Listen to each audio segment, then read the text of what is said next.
शुभोदय बच्चों।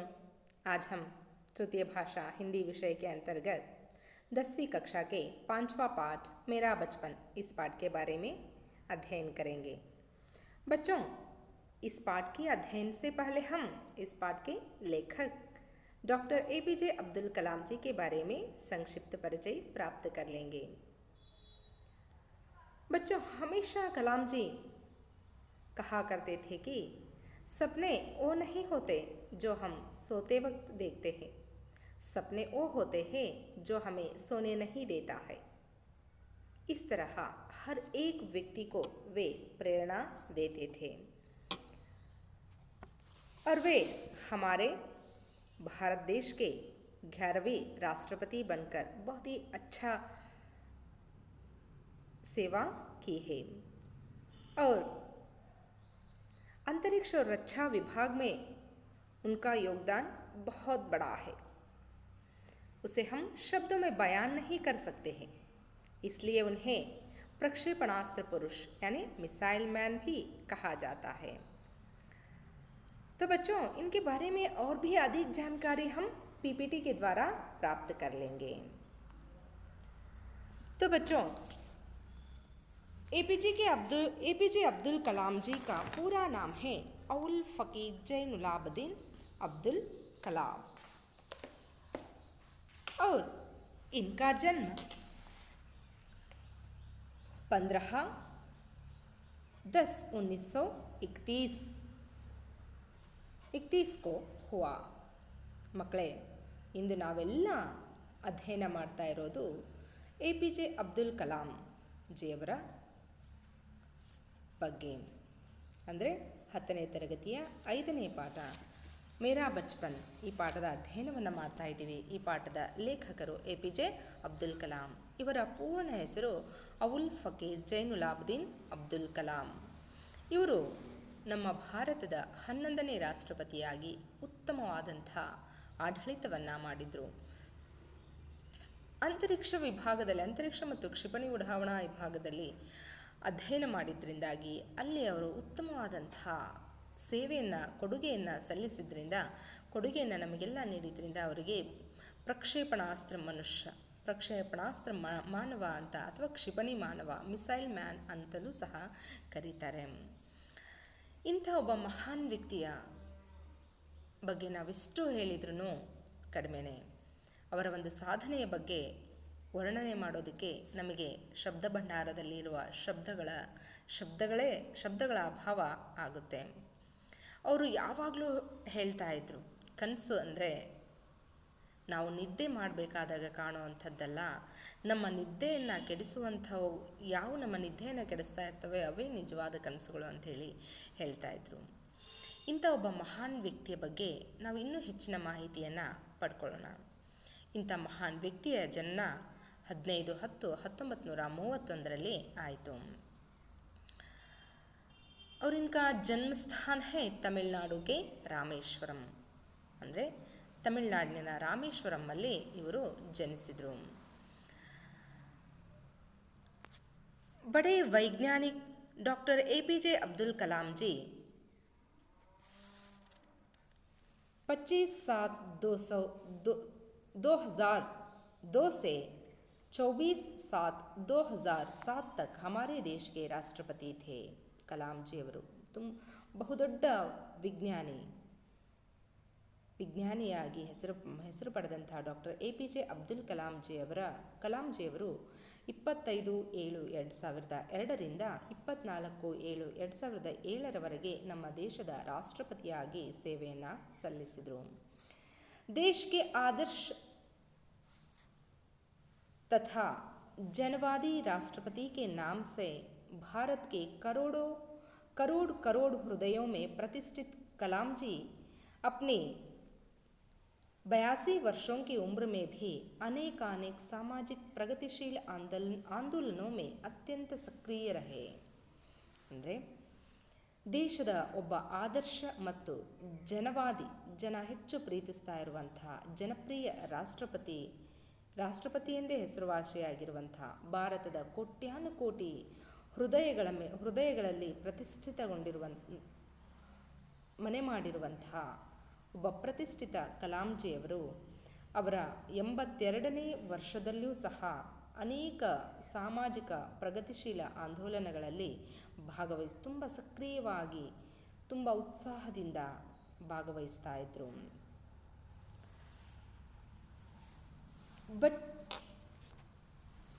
बच्चों तथा युवकों के चैतन्यशील एवं बहुमुखी व्यक्तित्व के निर्माणार्थ आपके नए अभियान का मंत्र था, मैं क्या दूं?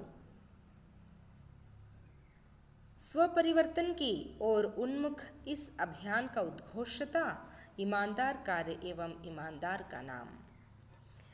ಕಲಾಂಜಿ ಅಂದರೆ ಅಬ್ದುಲ್ ಕಲಾಂಜಿಯವರು ಮಕ್ಕಳಿಗೆ ಮತ್ತು ಯುವಕರಲ್ಲಿ ಚೈತನ್ಯವನ್ನು ತುಂಬುವುದಕ್ಕಾಗಿ, ಅವರಲ್ಲಿರುವಂತಹ ಬಹುಮುಖ ವ್ಯಕ್ತಿತ್ವವನ್ನು ಅಭಿವೃದ್ಧಿಗೊಳಿಸುವುದಕ್ಕಾಗಿ, ಅಂದರೆ ಮಕ್ಕಳನ್ನು ಯುವಕರನ್ನು ಬಹುಮುಖ ವ್ಯಕ್ತಿತ್ವವುಳ್ಳಂಥ ವ್ಯಕ್ತಿಗಳನ್ನಾಗಿ ಪರಿವರ್ತಿಸಬೇಕು ಅಂತ ಹೇಳಿ ಅವರು ಒಂದು ಹೊಸ ಮಂತ್ರವನ್ನು, ಹೊಸ ಘೋಷಣೆಯನ್ನು, ಹೊಸ ಅಭಿಯಾನವನ್ನು ಮಾಡಿದರು. ಅದರ ಮುಖ್ಯ ಉದ್ದೇಶ ಏನಾಗಿತ್ತು ಅಂದರೆ, ಮೈ ಕ್ಯಾದು, ನಾನೇನು ಕೊಡಬಲ್ಲೆ ದೇಶಕ್ಕೆ, ದೇಶ ನನಗೇನು ಮಾಡಿದೆ, ದೇಶ ನನಗೇನು ಕೊಟ್ಟಿದೆ ಅನ್ನೋದಕ್ಕಿಂತ ಹೆಚ್ಚಾಗಿ ನಾನು ದೇಶಕ್ಕಾಗಿ ಏನು ಮಾಡಬಲ್ಲೆ ಅನ್ನೋದ್ರ ಬಗ್ಗೆ ಯೋಚನೆ ಮಾಡಬೇಕು ಅನ್ನೋದೇ ಆ ಒಂದು ಅಭಿಯಾನದ ಮುಖ್ಯ ಉದ್ದೇಶವಾಗಿತ್ತು. ಜೊತೆಗೆ ಆ ಅಭಿಯಾನದ ಘೋಷಣೆ ಏನಪ್ಪ ಅಂದರೆ, ಇಮಾನ್ದಾರ್ ಕಾರ್ಯ ಏವಂ ಇಮಾನ್ದಾರ್ ಕಾ ನಾಮ್, ಪ್ರಾಮಾಣಿಕ ಕೆಲಸ ಮತ್ತು ಪ್ರಾಮಾಣಿಕ ವ್ಯಕ್ತಿಯ ಹೆಸರು. ಯಾರು ಪ್ರಾಮಾಣಿಕವಾಗಿ ಕೆಲಸವನ್ನು ಮಾಡ್ತಾರೋ ಅವರ ಇಡೀ ಸಮಾಜಕ್ಕೆ ಪರಿಚಯಿಸಲ್ಪಡ್ತಾರೆ ಅನ್ನೋದು ಅವರ ಮುಖ್ಯ ಉದ್ದೇಶವಾಗಿತ್ತು. ಅವರಿಂದ ರಚಿಸಲ್ಪಟ್ಟಿರುವಂತಹ ಪ್ರಮುಖ ಕೃತಿಗಳೆಂದರೆ wings of fire, India 2020, ignited minds unleashing the power within India. ಇವು ಅವರ ಪ್ರಮುಖ ಕೃತಿಗಳಾಗಿದ್ದು, ಇನ್ನು ಇಂಥ ಮಹಾನ್ ವ್ಯಕ್ತಿ ಮರಣ ಹೊಂದಿದ್ದು 25/7/2015 ಇವರಿಂದ ರಚಿಸಲ್ಪಟ್ಟಿರುವಂಥ ಹೋಂಪಾಲ್ ಅಭಿಯಾನದ ಮೂಲಕ ಅವರು ತುಂಬ ಚಿಕ್ಕ ವಯಸ್ಸಿನಲ್ಲೇ ಮಕ್ಕಳಲ್ಲಿ ಒಂದು ರೀತಿಯ ಹವ್ಯಾಸವನ್ನು, ವಿಶಿಷ್ಟವಾದಂಥ ಜ್ಞಾನವನ್ನು, ಅವರಲ್ಲಿರುವಂಥ ಬಹುಮುಖ ವ್ಯಕ್ತಿತ್ವವನ್ನು ವಿಸ್ತೃತಗೊಳಿಸಬೇಕು, ಅವರು ಯಾರೂ ಕಂಡರಿಯದಂತಹ ಸಾಧನೆಯನ್ನು ಮಾಡಬೇಕು ಅನ್ನೋದು ಇವರ ಒಂದು ಹೆಬ್ಬಯಕೆಯಾಗಿತ್ತು.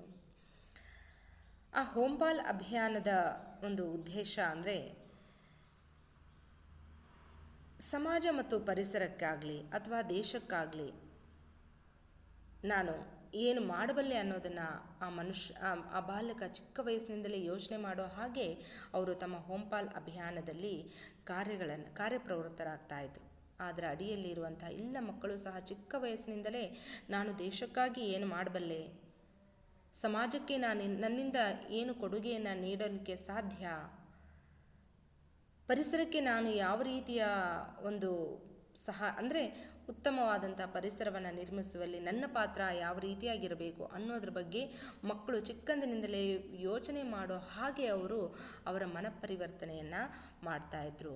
ಹೀಗೆ ತಮ್ಮದೇ ಆದಂಥ ಶೈಲಿಯಲ್ಲಿ ವಿಶಿಷ್ಟವಾದಂಥ ಕೊಡುಗೆಯನ್ನು ನೀಡಿದಂಥ ಮಹಾನ್ ವ್ಯಕ್ತಿ APJ अब्दुल कलाम जी ಅಂದರೆ ತಪ್ಪಾಗಲಾರದು. तो बच्चों, ये था अब्दुल कलाम जी का संक्षिप्त परिचय. अब हम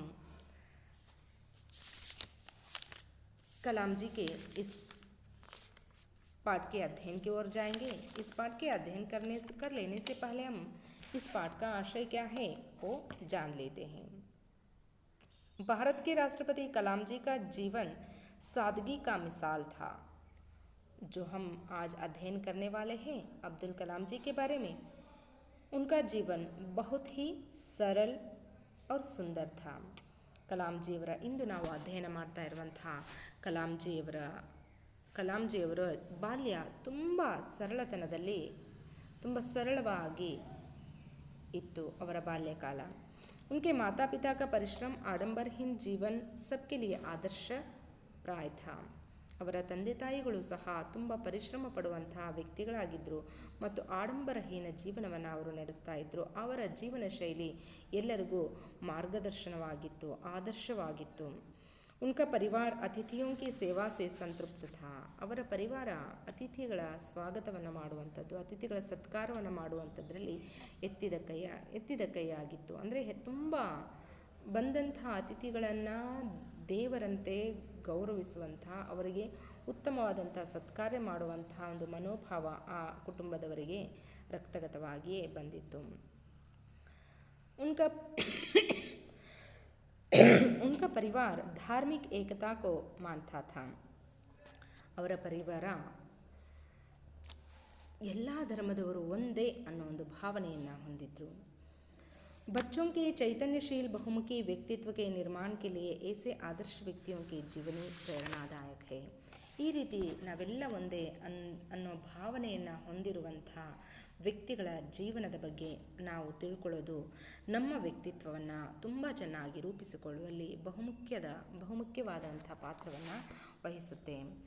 ಈ ಪಾಠದ ಅಧ್ಯಯನದ ಮೂಲಕ ಮಕ್ಕಳು ಸರಳತನ, ಧಾರ್ಮಿಕ ಸಹಿಷ್ಣುತೆ, ಒಗ್ಗಟ್ಟಿನಿಂದ ಕೂಡಿ ಬಾಳುವಂಥದ್ದು ಮತ್ತು ಪುಸ್ತಕದ ಅಧ್ಯಯನದ ಮೂಲಕ ಏನೆಲ್ಲ ಪ್ರಯೋಜನವನ್ನು ನಾವು ಪಡ್ಕೊಳ್ಬಹುದು ಅನ್ನೋದ್ರ ಬಗ್ಗೆ ನಾವು ಮಾಹಿತಿಯನ್ನು ಪಡ್ಕೊಳ್ತೀವಿ.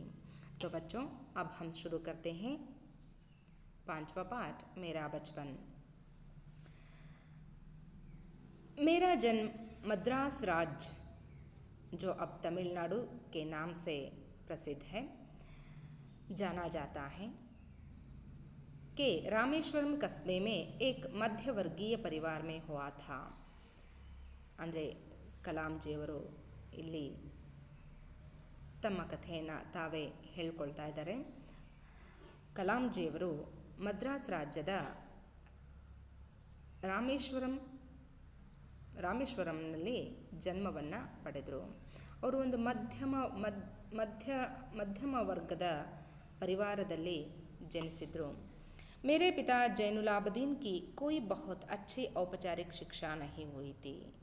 ಕಲಾಂಜಿಯವರ ತಂದೆಯಾದಂಥ ಜೈನುಲಾಬದೀನ್ರವರ ತುಂಬ ಹೆಚ್ಚು ಓದಿದಂಥ ವಿದ್ಯಾವಂತ ವ್ಯಕ್ತಿ ಆಗಿರಲಿಲ್ಲ. ಅವ್ರ ನಾಹಿ ವೇ ಕೋಯಿ ಬಹುತ್ ಧನಿ ವ್ಯಕ್ತಿ ಥೇ. ಅಷ್ಟಲ್ಲದೆ ಅವರು ಒಬ್ಬ ಶ್ರೀಮಂತ ವ್ಯಕ್ತಿಯೂ ಸಹ ಆಗಿರಲಿಲ್ಲ. ಮೇರಿ ಮಾ इसके बावजूद वे बुद्धिमान थे और उनमें उदारता की सच्ची भावना थी. ಅಂದರೆ ಕಲಾಂಜಿಯವರ ತಂದೆ ಹೆಚ್ಚು ವಿದ್ಯೆಯನ್ನು ಪಡೆದಂಥ ವಿದ್ವಾಂಸರಾಗಿರಲಿಲ್ಲ, ಜೊತೆಗೆ ತುಂಬ ಶ್ರೀಮಂತ ವ್ಯಕ್ತಿಯೂ ಸಹ ಆಗಿರಲಿಲ್ಲ. ಆದರೆ ಇವೆಲ್ಲವುಗಳ ಹೊರತಾಗಿಯೂ ಸಹ ಅವರು ಒಬ್ಬ ಒಳ್ಳೆಯ ಬುದ್ಧಿವಂತ ಮತ್ತು ತುಂಬ ಉದಾರ ಭಾವನೆಯನ್ನು ಹೊಂದಿರುವಂಥ, ವಿಶಾಲ ಹೃದಯವನ್ನು ಹೊಂದಿರುವಂಥ, ಒಳ್ಳೆಯ ಗುಣವನ್ನು ಹೊಂದಿರುವಂಥ ವ್ಯಕ್ತಿಯಾಗಿದ್ದರು. ಮೇರಿ ಮಾ ಆಶಿಯಮ್ಮ ಉನ್ಕಿ ಆದರ್ಶ ಜೀವನ್ ಸಂಗಿನಿ ಥೇ. ಅವರ ತಾಯಿ ಆಶಿಯಮ್ಮ ಜೈನುಲಾಬದೀನ್ರವರಿಗೆ ಒಬ್ಬ ಒಳ್ಳೆಯ ಬಾಳ ಸಂಗಾತಿಯಾಗಿದ್ದರು. मुझे याद नहीं है कि वे रोज़ाना कितने लोगों को खाना खिलाती थी.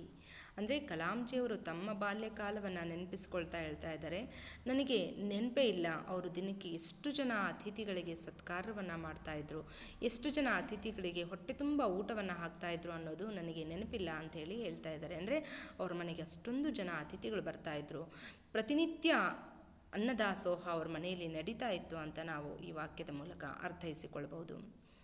लेकिन मैं यहाँ पक्के तौर पर कह सकता हूँ कि हमारे संयुक्त परिवार में जितने लोग थे उससे कहीं ज़्यादा लोग हमारे यहाँ भोजन करते थे.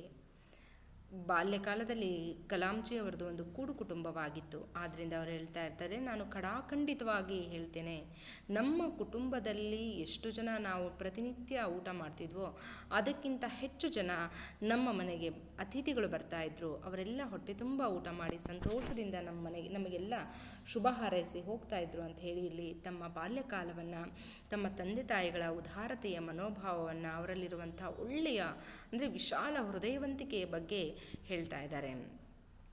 मेरे माता पिता को हमारे समाज में एक आदर्श दंपति के रूप में देखा जाता था.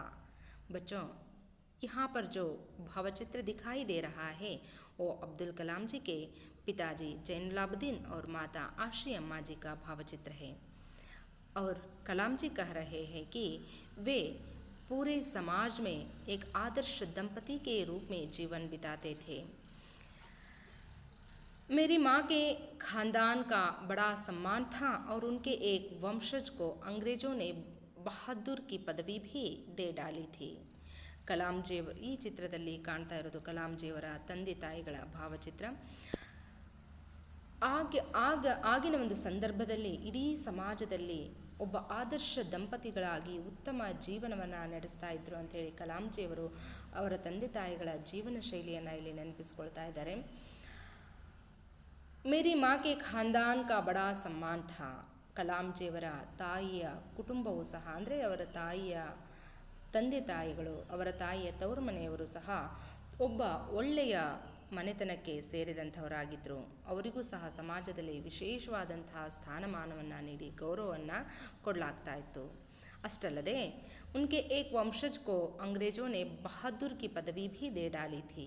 ಅವರ ವಂಶಜರಲ್ಲಿ ಒಬ್ಬರಿಗೆ ಬ್ರಿಟಿಷ್ ಸರ್ಕಾರದವರು ಬಹದ್ದೂರ್ ಅನ್ನೋ ಪದವಿಯನ್ನು ಸಹ, ಗೌರವವನ್ನು ಸಹ ಕೊಟ್ಟು ಅವರಿಗೆ ಗೌರವವನ್ನು ಸಲ್ಲಿಸಲಾಗಿತ್ತು. मैं कई बच्चों में एक था, लंबे चौड़े व सुंदर माता पिता का छोटी काटी का ಸಾಧಾರಣ ಸಾ ಬಚ್ಚಾ. ಕಲಾಂ ಜಿಯವರು ಹೇಳ್ತಾ ಇದ್ದಾರೆ, ನಾನು ಹಲವು ಮಕ್ಕಳಲ್ಲಿ ಒಬ್ಬನಾಗಿದ್ದೆ. ಎತ್ತರವಾದಂಥ ಸುಂದರವಾಗಿರುವಂಥ ತಂದೆ ತಾಯಿಗಳ ಪುತ್ರನಾಗಿದ್ದೆ ನಾನು. ಚೋಟಿ ಕದ್ ಕಾಟಿ ಕಾ ಸಾಧಾರಣ ಸಾ ಬಚ್ಚಾ. ತುಂಬ ಚಿಕ್ಕದಾಗಿರುವಂಥ ಶರೀರವನ್ನು ಹೊಂದಿರುವಂಥ, ಸಾಧಾರಣ ಮೈಕಟ್ಟನ್ನು ಹೊಂದಿರುವಂಥ ಮಗನಾಗಿದ್ದೆ. ಹಮ್ ಲೋಗ್ ಅಪ್ನೆ ಪುಶ್ತೈನಿ ಘರ್ ಮೇ ರಹತೆ ಥೇ. ಅವರು ಅವರ ಪುರಾತನ ಮನೆಯಲ್ಲಿ, ವಂಶ ಪಾರಂಪರ್ಯವಾಗಿ ಬಂದಿರುವಂಥ ಮನೆಯಲ್ಲಿ ಜೀವನವನ್ನು ನಡೆಸ್ತಾ ಇದ್ರು. यहाँ घर 19वीं ಶತಾಬ್ದಿ ಕೆ ಮಧ್ಯ ಮೇ ಬನಾ ಥಾ. ಈ ಮನೆ 19ನೇ ಶತಮಾನದ ಮಧ್ಯದಲ್ಲಿ ನಿರ್ಮಾಣಗೊಂಡಿತ್ತು. ರಾಮೇಶ್ವರಂ ಕಿ ಮಸ್ಜಿದ್ ವಾಲಿ ಗಲಿ ಮೇ ಬನಾ ಯಹ ಘರ್ ಚೂನೆ ಪತ್ಥರ್ ವ ಈಂಟ್ ಸೆ ಬನಾ ಪಕ್ಕಾ ಔರ್ ಬಡಾ ಥಾ. ರಾಮೇಶ್ವರಂನ ಮಸೀದಿ ಇರುವಂಥ ಓಣಿಯಲ್ಲಿ ನಿರ್ಮಾಣಗೊಂಡಿರುವಂಥ ಈ ಮನೆ ಕಲ್ಲುಗಳಿಂದ, ಇಟ್ಟಿಗೆಗಳಿಂದ ಮಾಡಿರುವಂಥ ತುಂಬ ಗಟ್ಟಿಯಾಗಿರುವಂಥ ದೊಡ್ಡದಾಗಿರುವಂಥ ಮನೆಯಾಗಿತ್ತು. ಮೇರೆ ಮಾತಾಪಿತಾ ಆಡಂಬರಹೀನ ವ್ಯಕ್ತಿ ಥೇ. ಅವರ ತಂದೆ ತಾಯಿಗಳು ಆಡಂಬರಹೀನ ಜೀವನವನ್ನು ನಡೆಸ್ತಾ ಇರುವಂಥ ವ್ಯಕ್ತಿಗಳಾಗಿದ್ದರು. और सभी अनावश्यक एवं ऐशो आराम वाली चीज़ों से दूर रहते थे. ಮತ್ತು ಎಲ್ಲ ಅನಾವಶ್ಯಕ ಮತ್ತು ಐಷಾರಾಮಿ ಜೀವನದಿಂದ ದೂರ ಇರ್ತಿದ್ರು. ಐಷಾರಾಮಿ ವಸ್ತುಗಳಿಂದ ಅವರು ದೂರ ಇರ್ತಿದ್ರು. पर घर में सभी आवश्यक चीज़ें ಸಮುಚಿತ ಮಾತ್ರಾ ಮೇ ಸುಲಭತಾ ಸೇ ಉಪಲಬ್ಧ ಥಿ. ಆದರೆ ಅವರ ಮನೆಯಲ್ಲಿ ಜೀವನಾವಶ್ಯಕ ವಸ್ತುಗಳಿಗೆ ಯಾವುದೇ ರೀತಿಯ ಕೊರತೆ ಇರಲಿಲ್ಲ. ಎಲ್ಲವೂ ಸಹ ಕೈಗೆಟಕುವಂಥ ರೀತಿಯಲ್ಲಿ, ಸುಲಭವಾಗಿ ಕೈಗೆ ಸಿಗುವಂಥ ರೀತಿಯಲ್ಲಿ, ಅತ್ಯಧಿಕ ಪ್ರಮಾಣದಲ್ಲಿಯೇ ಉಪಲಬ್ಧವಾಗಿರ್ತಾ ಇದ್ವು. ವಾಸ್ತವ ಮೇ मैं कहूँगा कि मेरा बचपन बहुत ही निश्चिंतता और सादेपन में बीता, भौतिक एवं भावनात्मक दोनों ही दृष्टियों से. ವಾಸ್ತವದಲ್ಲಿ ಕಲಾಂ ಜಿಯವರು ಹೇಳ್ತಾ ಇರೋದೇನಪ್ಪ ಅಂದರೆ, ನನ್ನ ಬಾಲ್ಯ ತುಂಬ ನಿಶ್ಚಿಂತತೆಯಿಂದ ಮತ್ತು ಸರಳತನದಿಂದ ಕಳೆಯಿತು. ಭೌತಿಕವಾಗಿಯೂ ಮತ್ತು ಭಾವನಾತ್ಮಕ ದೃಷ್ಟಿಯಿಂದಲೂ ಸಹ ನನ್ನ ಬಾಲ್ಯ ತುಂಬ ಸರಳವಾಗಿತ್ತು ಮತ್ತು ನಿಶ್ಚಿಂತತೆಯಿಂದ ಕೂಡಿತ್ತು. ಯಾವುದೇ ಚಿಂತೆಯಾಗಲಿ ಅಥವಾ ನನ್ನ ಯಾವುದೇ ಆಸೆಗಳು ಈಡೇರಿಲ್ಲ ಅನ್ನೋ ಭಾವನೆ ಆಗಲಿ ನನ್ನ ಬಾಲ್ಯಕಾಲದಲ್ಲಿ ನನಗೆ ಬರಲಿಲ್ಲ ಅಂತೇಳಿ ಹೇಳ್ತಾ ಇದ್ದಾರೆ. मैं प्रायः अपनी माँ के साथ ही रसोई में नीचे बैठकर खाना खाया करता था. ಸಾಮಾನ್ಯವಾಗಿ ಕಲಾಂ ಜಿಯವರು ತನ್ನ ತಾಯಿಯ ಜೊತೆ ಅಡುಗೆ ಕೋಣೆಯಲ್ಲಿ ನೆಲದ ಮೇಲೆ ಕುಳಿತುಕೊಂಡು ಊಟವನ್ನು ಮಾಡ್ತಾಯಿದ್ರು. ಅಂದರೆ ಬಂದ ಅತಿಥಿಗಳಿಗೂ ಮನೆಯಲ್ಲಿರುವಂಥ ಎಲ್ಲರಿಗೂ ಭೋಜನವನ್ನು ನೀಡಿದ ನಂತರವೇ ಕಲಾಂ ಜಿಯವರ ತಾಯಿ ಆಶಿ ಅಮ್ಮ ಅವರು ಊಟವನ್ನು ಮಾಡ್ತಾಯಿದ್ರು. ಹಾಗಾಗಿ ಕಲಾಂ ಜಿಯವರು ಸಹ ತನ್ನ ತಾಯಿಯ ಜೊತೆನೇ ಕೂತ್ಕೊಂಡು ಊಟ ಮಾಡುವಂಥ ಅಭ್ಯಾಸವನ್ನು ಬೆಳೆಸಿಕೊಂಡಿದ್ದರು. वे मेरे सामने खेले का पत्ता बिछाती और फिर उस पर चावल एवं ಸುಗಂಧಿತ ಸ್ವಾದಿಷ್ಟ ಸಾಂಬಾರ್ ದೇತಿ. ಕಲಾಂ ಜಿಯವರು ಯಾವಾಗಲೂ ಅಡಿಗೆ ಮನೆಯಲ್ಲಿ ಕೆಳಗಡೆ ಕೂತ್ಕೊಂಡು ತಾಯಿಯ ಜೊತೆ ಊಟವನ್ನು ಮಾಡ್ತಾಯಿದ್ರು. ಅವರ ತಾಯಿ ಈ ರೀತಿಯಾಗಿ ಕಲಾಂಜಿಯವರಿಗೆ ಬಾಳೆದೆಲೆಯನ್ನು ಹಾಕಿ ಅದರ ಮೇಲೆ ಸುಗಂಧಿತವಾದಂತಹ ಸ್ವಾದಿಷ್ಟಕರವಾದಂತಹ ಅನ್ನ ಮತ್ತು ಸಾಂಬಾರನ್ನು ನೀಡ್ತಾಯಿದ್ರು. ಅದರ ಜೊತೆಗೇ ಮನೆಯಲ್ಲೇ ಸಿದ್ಧಪಡಿಸಿರುವಂತಹ ತೆಂಗಿನಕಾಯಿ ಚಟ್ನಿ ಮತ್ತು ಉಪ್ಪಿನಕಾಯಿ, ನಾರಿಯಲ್ ಕಿ ಚಟ್ನಿ और ಅಚಾರ್ का अर्थ होता है ಉಪ್ಪಿನಕಾಯಿ. ಮನೆಯಲ್ಲೇ ತಾಯಿಯ ಕೈಯಿಂದಲೇ ಸಿದ್ಧವಾಗಿರುವಂಥ ಉಪ್ಪಿನಕಾಯಿ ಮತ್ತು ತಾಜಾ ಅವರ ತೋಟದಲ್ಲೇ ಬೆಳೆದಿರುವಂಥ ತೆಂಗಿನಕಾಯಿಯ ಚಟ್ನಿ ಪ್ರತಿ ದಿನದ ಊಟದಲ್ಲಿ ಅವರಿಗೆ ಸಿಗ್ತಾ ಇತ್ತು.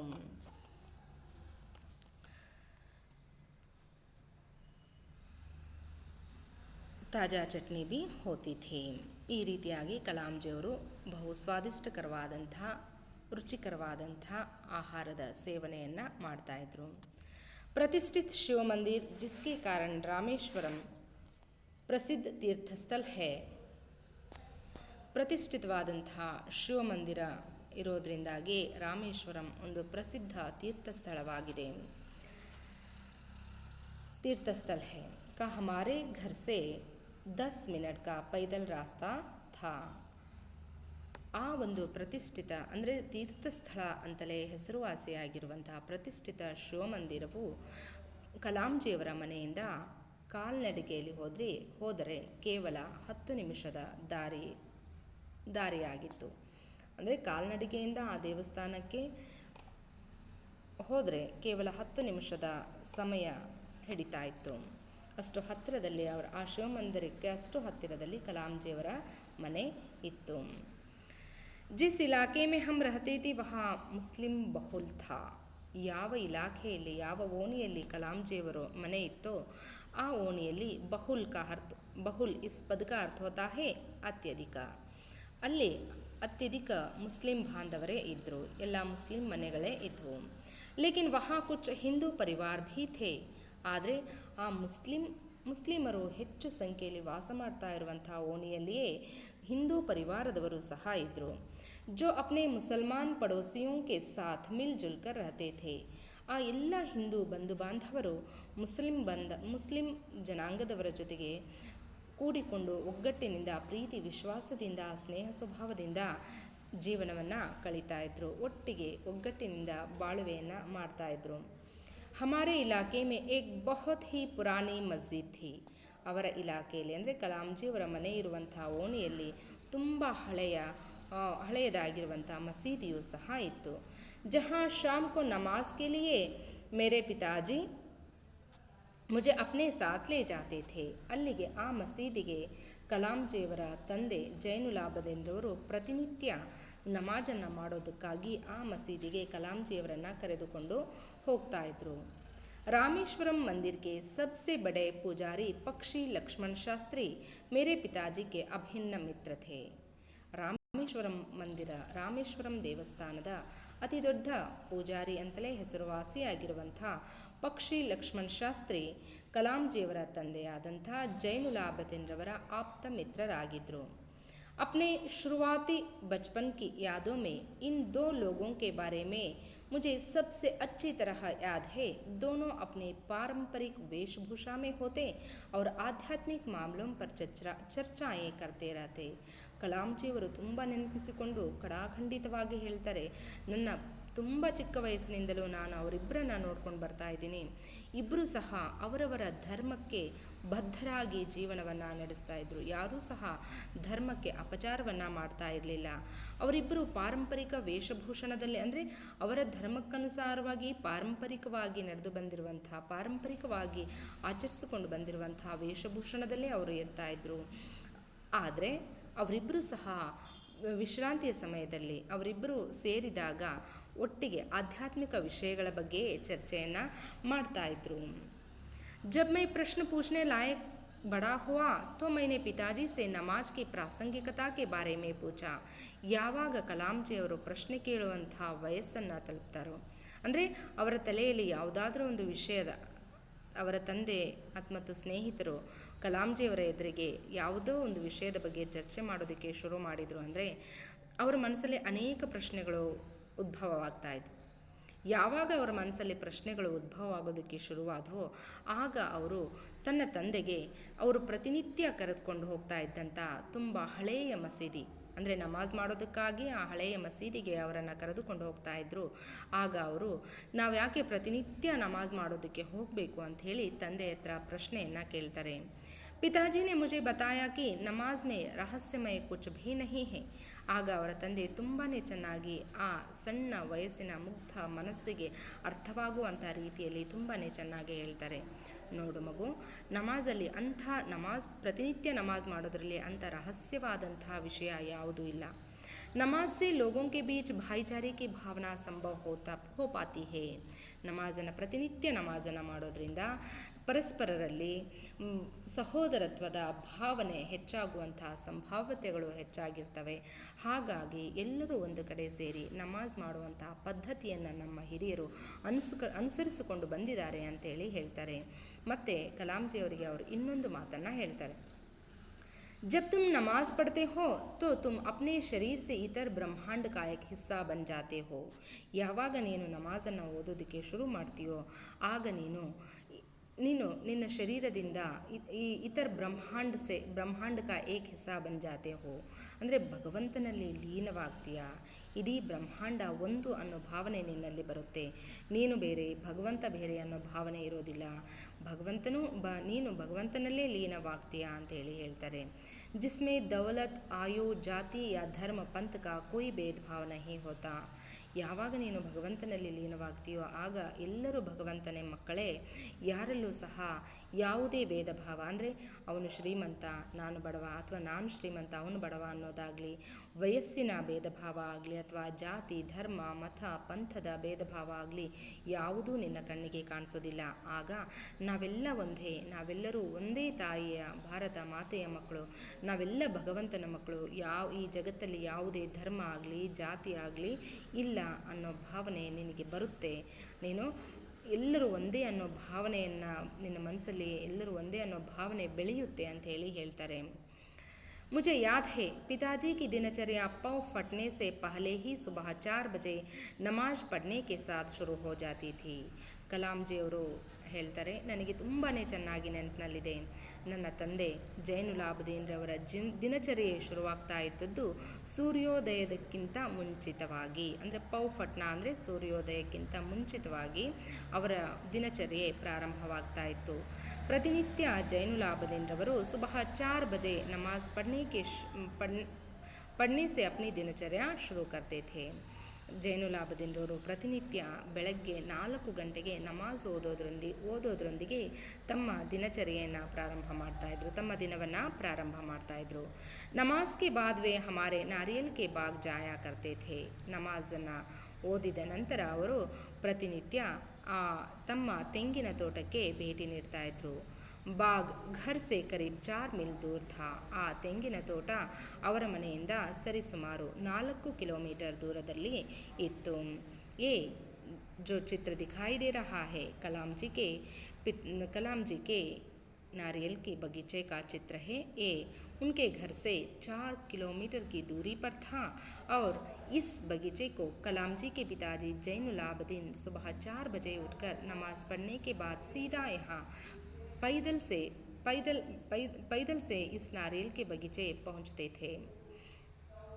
ಈ ತೋಟಕ್ಕೆ ಅವರು ಪ್ರತಿನಿತ್ಯ 4 ಗಂಟೆಗೆ ಕಾಲ್ನಡಿಗೆಯಲ್ಲೇ, ಅಂದರೆ 4 ಗಂಟೆಗೆ ಎದ್ದು ನಮಾಜನ್ನು ಓದಿದ ನಂತರ ಕಾಲ್ನಡಿಗೆಯಲ್ಲೇ ಈ ತೋಟಕ್ಕೆ ಬರ್ತಾಯಿದ್ರು.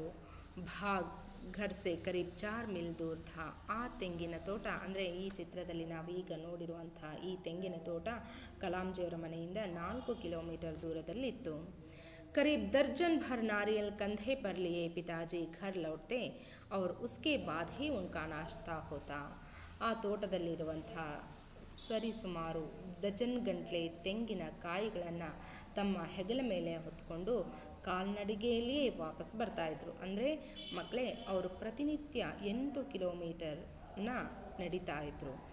ಅವರ ಮನೆಯಿಂದ ತೋಟ 4 ಕಿಲೋಮೀಟರ್ ದೂರದಲ್ಲಿತ್ತು. ಬರುವಾಗ 4 ಕಿಲೋಮೀಟರ್ ನಡ್ಕೊಂಡು ಬರ್ತಾಯಿದ್ರು, ಮತ್ತು ಹೋಗುವಾಗ 4 ಕಿಲೋಮೀಟರ್ ನಡ್ಕೊಂಡು ಹೋಗ್ತಾಯಿದ್ರು. ಬರೀ ಕೈಯಿಂದ ಹೋಗ್ತಾ ಇರಲಿಲ್ಲ. ಬಂದು ತೋಟದಲ್ಲಿ ಸಣ್ಣ ಪುಟ್ಟ ಕೆಲಸಗಳನ್ನು ಮಾಡಿ ಡಜನ್ ಗಂಟಲೆ ತೆಂಗಿನ ಕಾಯಿಗಳನ್ನು ತಮ್ಮ ಹೆಗಲ ಮೇಲೆ ಹೊತ್ಕೊಂಡು ಅವರು ಮನೆಯನ್ನು ತಲುಪ್ತಾ ಇದ್ರು. मैंने अपने विज्ञान एवं प्रौद्योगिकी की सारी जिंदगी में पिताजी की बातों का अनुसरण करने की कोशिश की है. ಕಲಾಂಜಿಯವರು ತಮ್ಮ ವೈಜ್ಞಾನಿಕ ಮತ್ತು ಪ್ರೌದ್ಯೋಗಿಕ ಜೀವನದಲ್ಲಿ ಅವರ ತಂದೆಯಿಂದ ಬಂದಂತಹ ಅನೇಕ ಮಾತುಗಳನ್ನು, ಅವರು ಹಾಕಿಕೊಟ್ಟಂತಹ ಮಾರ್ಗಗಳನ್ನು, ಅವರು ಹೇಳಿದಂಥ ತತ್ವಗಳನ್ನು ತಮ್ಮ ಜೀವನದಲ್ಲಿ ಅಳವಡಿಸಿಕೊಳ್ಳುವಂತಹ ಪ್ರಯತ್ನವನ್ನು ಮಾಡಿದ್ದಾರೆ. मैंने उन बुनियादी सत्यों को समझने का भरसक प्रयास किया है. ಅವರು ಅವರ ತಂದೆ ಹೇಳಿರುವಂಥ ಕೆಲವೊಂದು ಸತ್ಯಗಳನ್ನು, ಧರ್ಮಕ್ಕೆ ಬುನಾದಿಯಾಗಿರುವಂಥ, ನಮ್ಮ ಉತ್ತಮ ವ್ಯಕ್ತಿತ್ವಕ್ಕೆ ಬುನಾದಿಯಾಗುವಂಥ ಅನೇಕ ಸತ್ಯಗಳನ್ನು, ಸತ್ಯಾಂಶವನ್ನು ಒಳಗೊಂಡಿರುವಂಥ ವಿಷಯಗಳನ್ನು ಅರ್ಥೈಸಿಕೊಳ್ಳೋದಕ್ಕೆ ತುಂಬಾ ಪ್ರಯತ್ನ ಪಟ್ಟರು. ಪ್ರಯಾಸ್ ಇಸ್ ಶಬ್ದ का अर्थ होता है प्रयत्न. जिन्हें पिताजी ने मेरे सामने रखा और मुझे इस संतुष्टि का आभास हुआ कि ऐसी कोई दैवी शक्ति ज़रूर है जो हमें भ्रम, दुखों, विषाद और असफलता से छुटकारा दिलाती है तथा सही रास्ता दिखाती है. ಅವರ ತಂದೆ ಹೇಳಿರುವಂಥ ಅನೇಕ ಸತ್ಯಾಂಶವನ್ನು ಒಳಗೊಂಡಿರುವಂಥ ವಿಷಯಗಳನ್ನು, ಅವರು ಹೇಳಿಕೊಟ್ಟಿರುವಂಥ ತತ್ವಗಳನ್ನು ಅವರು ನೆನಪಿಸಿಕೊಂಡಾಗ, ಅವೆಲ್ಲವುಗಳನ್ನು ಅವರ ಜೀವನದಲ್ಲಿ ಅಳವಡಿಸಿಕೊಂಡಾಗ ಅವರಿಗೆ ಒಂದು ರೀತಿಯ ಸಂತೋಷದ ಅನುಭವ ಆಗ್ತಾಯಿತ್ತು, ಒಂದು ರೀತಿಯ ತೃಪ್ತಿಯ ಅನುಭವ ಆಗ್ತಾಯಿತ್ತು. ಏನಪ್ಪ ಅಂದರೆ, ಅವರಿಗೆ ಅವರ ತಂದೆಯ ಮೂಲಕ ಅರ್ಥ ಆಗಿದ್ದೇನಪ್ಪ ಅಂತಂದರೆ, ಯಾವುದೋ ಒಂದು ದೈವಿ ಶಕ್ತಿ ನಮ್ಮನ್ನು ಸದಾ ಕಾಯ್ತಾ ಇರುತ್ತೆ. ಆ ದೈವಿ ಶಕ್ತಿ ನಮ್ಮನ್ನು ಭ್ರಮೆಯಿಂದ, ದುಃಖದಿಂದ, ಆತಂಕದಿಂದ, ತೊಳಲಾಟದಿಂದ, ಆ ಸೋಲಿನಿಂದ ಮುಕ್ತಿಗೊಳಿಸಿ ನಮ್ಮನ್ನು ಹೊಸ ದಿಕ್ಕಿನತ್ತ, ಹೊಸ ಮಾರ್ಗದತ್ತ ಕೊಂಡೊಯ್ಯುತ್ತದೆ.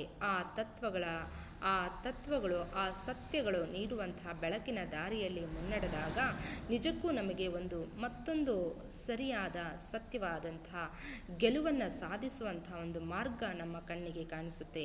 ಆ ಮಾರ್ಗದಲ್ಲಿ ಹೋದಾಗ ನಿಜಕ್ಕೂ ನಮಗೆ ಒಂದು ಗೆಲುವು ಸಿಗುತ್ತೆ ಅನ್ನೋದು ಕಲಾಂಜಿಯವರ ನಂಬಿಕೆಯಾಗಿತ್ತು. तो बच्चों, ये था आज की कक्षा का पाठ. तो हम आगे की कल की कक्षा में जिस तरह अपने वैज्ञानिक जीवन में और प्रौद्योगिकी जीवन में सफलता पाते हैं, इसके बारे में हम कल की कक्षा में देख लेंगे. तब तक के लिए बच्चों, आप सभी को धन्यवाद.